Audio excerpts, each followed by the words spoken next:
What's up, everyone? Hope you're doing well, because in today's YouTube video we're going to be giving you the top 10 loadouts you can be using right now in Season 5 Reloaded of Call of Duty Warzone. This was a really tough one because the AR meta got switched up quite a bit, and the SMG meta didn't really change too much, even though the C9 did get a nerf. But it's very interesting the way things are going now. There's a lot of different options that you can be using right now, and we're here to give them all to you. The ABR1, I'll start off by saying it is still pretty good. It's not number one anymore for sure, but it is a decent option, definitely. It's not going to hit as hard as it did, and the bullet velocity is probably not going to be there probably as much as it should, but this will be a fun video. I will say the new attachment for the PPSH brings back OG hipfire PPSH meta days. To be honest, it's a lot of fun to run. It's not terrible. It's not a terrible attachment. It actually feels pretty good, and the new animated camo that you can get in the Nuketown block party event is not awful. It's pretty good. Looks pretty good on the weapons. New operators inside this block party are all free, unless you go with the premium package. But to be honest,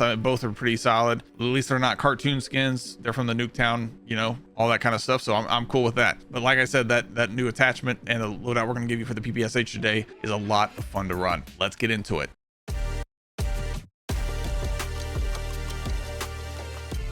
So as always, we do start with some bonus loadouts for you that are just contenders at this point. But honestly, all of these weapons are going to be very usable right now in the current meta. It is very interesting. There's a lot of stuff to use, a lot of different options, which is a good thing in my opinion. I like having a lot of different options to be able to use to be competitive. That way we're not just stuck with one specific loadout and that everybody's using and it just gets completely boring. But there's a lot of different interesting options that we're going to give you today. So I'm going to go ahead and say that none of these are in any particular order. There's obviously some outliers and some ones that are a little bit more powerful than the rest. But other than that, man, it's going to be a fun video for you guys. So first up, we have the AK74, and then I'm going to run this as a sniper support option, kind of like we used to, but with the LR762. For the AK74, it did get a buff in this recent update. I'm going Kevlar Microflex, the ported compensator muzzle here, reinforced barrel, the extended mag 2, and the recoil springs. This is I think a very solid sniper support option now. I wouldn't use it probably any further than that, just strictly because of the recoil, obviously. But right here, kind of like it like this. You could even take off the this optic here. Let's take off this optic and we'll put something on like we'll make it a little faster, maybe something like the light stock or something like that, just to kind of make it a little bit faster, because the iron sights are pretty clean, pretty out of the way too. So don't hate it as a sniper support option.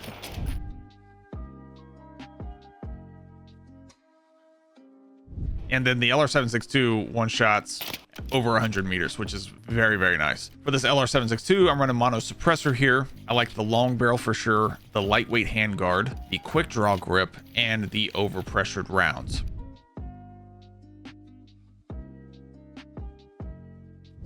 For the next loadout, again, these are in no particular order today. The SOG, and again, the ABR1 is still very solid, still feels pretty good.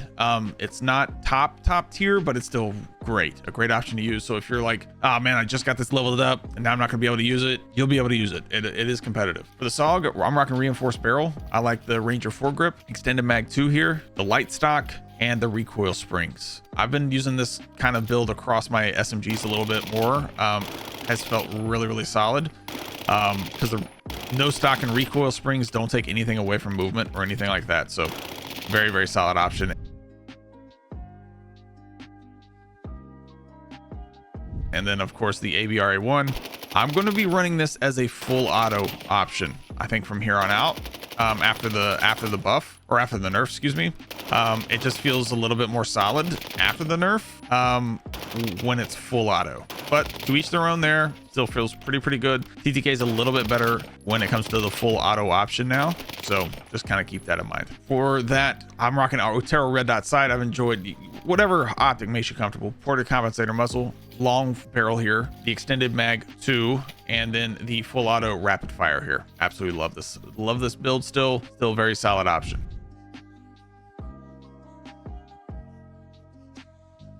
Next, this is completely a bonus option. I used the Kastov 762 this past week. If you saw the video, cheers to you. But this felt really good. It only has a 40 round mag, so I think that's its only downfall. But man, the Kastov 762 felt pretty solid, and it has 0 recoil. We'll show you that. And then the KSV got another buff. KSV feels great as well. So for this Kastov, we're rocking Jack glasses optic, the Cronin Dark KX30 muzzle, the 40 round mag, of course, that's the biggest you can go, high grain rounds, and then that Jack Requiem kit makes this super broken and give it 0 recoil. So I'll show you kind of how that works. Everybody, if you haven't seen this, take a thumb off the thumbstick, no recoil. Try again, even farther out, no recoil at all. So, but like I said, felt really solid in the games that I played with it this week. Again, ADS is just a little slow, I guess, but nothing crazy, but the TTK feels pretty good.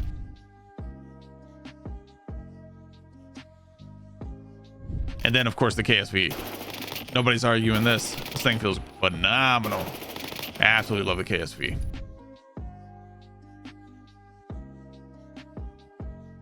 Next up, we have that AAX that just got a buff as well. It's definitely in the top tier side of the meta again. And then the PPSH with that helical mag is so fun. For this AAX, we're rocking the Volsky reflex optic here. I like the compensator muzzle, the long barrel, the vertical foregrip, and the extended mag too. Show you that here in the firing range real quick. But yeah, if you can control the recoil for this AAX, I think it's a little bit more skill of a weapon. But like, man, this thing feels great.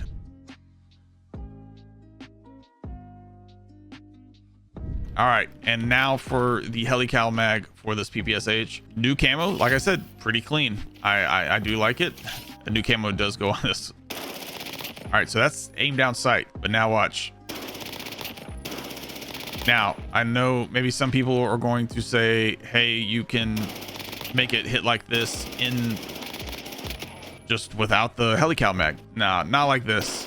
Not with this kind of damage. And also it comes with an unlimited mag that just overheats if you fire too much. It's fun, man. This PPSH is a lot of fun. For that PPSH, I'm rocking the ported compensator muzzle. Probably can even go with a monolithic suppressor. Let's go check that out real quick, actually. Just kind of test. I just want to make sure yeah. Okay, yeah. I definitely go mono suppressor. It's going to give you a little bit better damage as well. Better bullet velo, better damage range as well, so you can probably hit some shots like that a little bit just for some fun. But yeah, I like that a lot. So we're gonna go with the mono suppressor or the ported compensator muzzle, whichever you're more comfortable with. Gain twist barrel to give it a little bit more bullet velocity, and the reason we do this is so the bullets hit your enemy faster. They go from point A to point B quicker for the hipfire style of build. PPSH 41 helical mag, you unlock it completely free inside the new event. Doesn't take long at all. Steady aim laser here for better hipfire spread, so tighter hipfire spread, and then the recoil springs for even more recoil control. You could even go with a rapid fire option here. We can go test that for you real quick,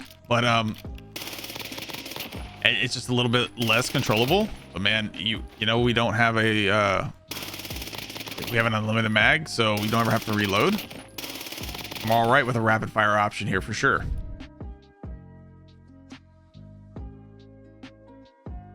Next up, we have the Ames 85. Did receive a buff as well. I love this. This is the easiest controllable weapon in the game for controller, mouse and keyboard, whatever you're playing. And then the TR2 with a conversion kit, excellent choice. Ames 85, we're rocking the Kepler Microflex. I like the ported compensator muzzle here, the reinforced barrel, the vertical foregrip, and the extended mag 2. Show this one to you in the firing range, but easy controllable recoil, much better damage range as well now. Thing is phenomenal to use.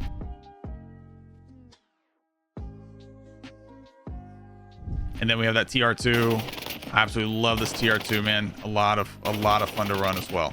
For the TR2, I'm rocking the Kepler Microflex. I like the compensator muzzle, the vertical foregrip, the full auto extended mag, and the TR2 CQB auto conversion kit.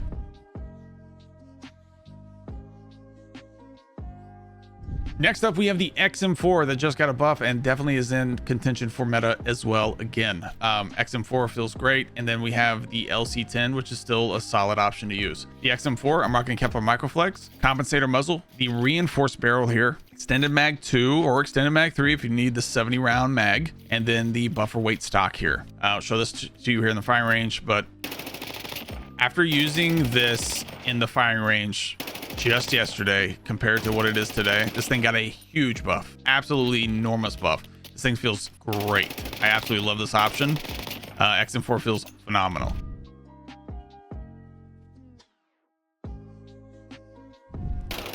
LC10 still feels great as well. No problems with it there. For that LC10, I'm rocking reinforced barrel here. I like the Ranger foregrip, the extended mag 2, the commando grip, and no stock.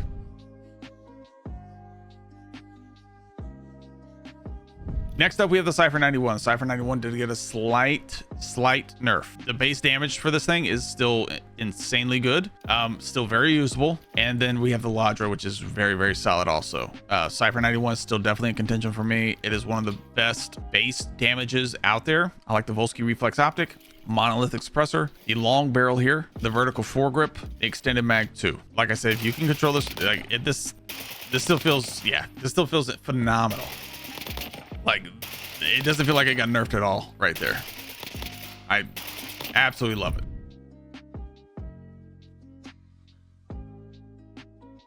And then, of course, the Ladra, even better now. Did not get a buff or a nerf, did not get touched during the update, so it's still a great option.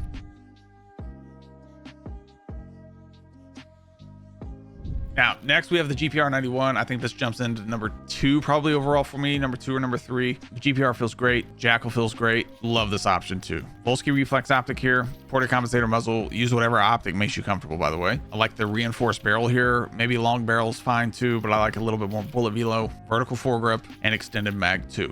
Show this one to you around the firing range, but like I said, GPR obviously feels great. Didn't get touched during the update, so still feels phenomenal.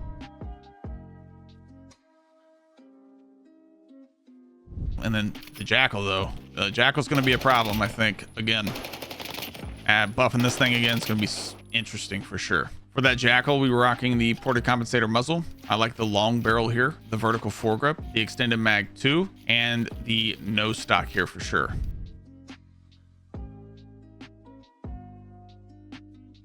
Then we have the FFAR. The FFAR, it's good. It's, as far as TTK goes, it's number 1. So take that for what it's worth. The C9 got a little bit of a nerf. It's still pretty good. I don't think it's top tier. I don't think it's the top option, but I do think it's very much still competitive. It's the easiest SMG to use in the game. For the C9, we're rocking the long barrel, extended mag 2, commando grip, no stock, and recoil springs. Easy to use, a lot of fun to run.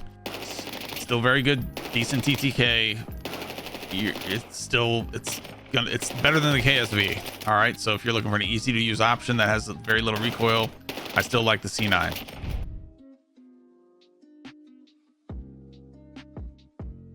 Then the FFAR is very good.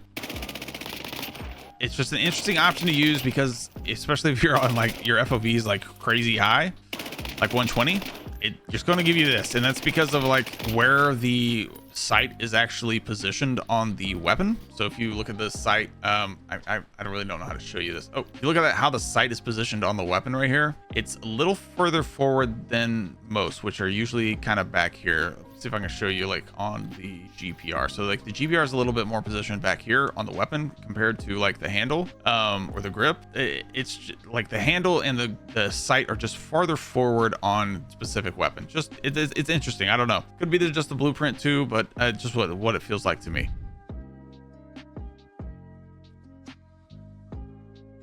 So then we have the Kilo and the Compact 92. This is my top choice for long range options and competitive TTK. So Compact 92, bar none, number 1 option for me. Kilo 141 for long range, bar none, number 1. This is a great option. Resurgence, FFAR, GPR 91, and the XM4 are probably the top 3 right there. Kilo 141 is going to be your Verdansk option for sure. Jason Armory 2x scope, ported compensator muzzle, mono suppressor, long barrel, extended mag 2, and then I like the recoil springs here. We'll show this to you here in the firing range, but this is a very, very solid option. Also, if you have trouble controlling that recoil a little bit, the ported compensator muzzle is probably going to be your best option for the muzzle. So it'll just give you a much more controllable recoil. So like if you're on Resurgence and you're not hitting far, you don't need to hit those farther off shots past like 60 meters or so. That ported compensator is going to do you just fine.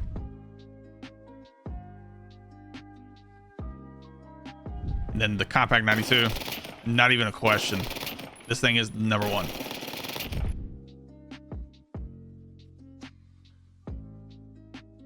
Thank you guys again for watching. If you enjoyed this video, make sure to hit that like button, hit the subscribe button, hit that noty bell so you don't miss a video like this or like one of these, and you always stay up to date on the current meta. We'll see you in the next one.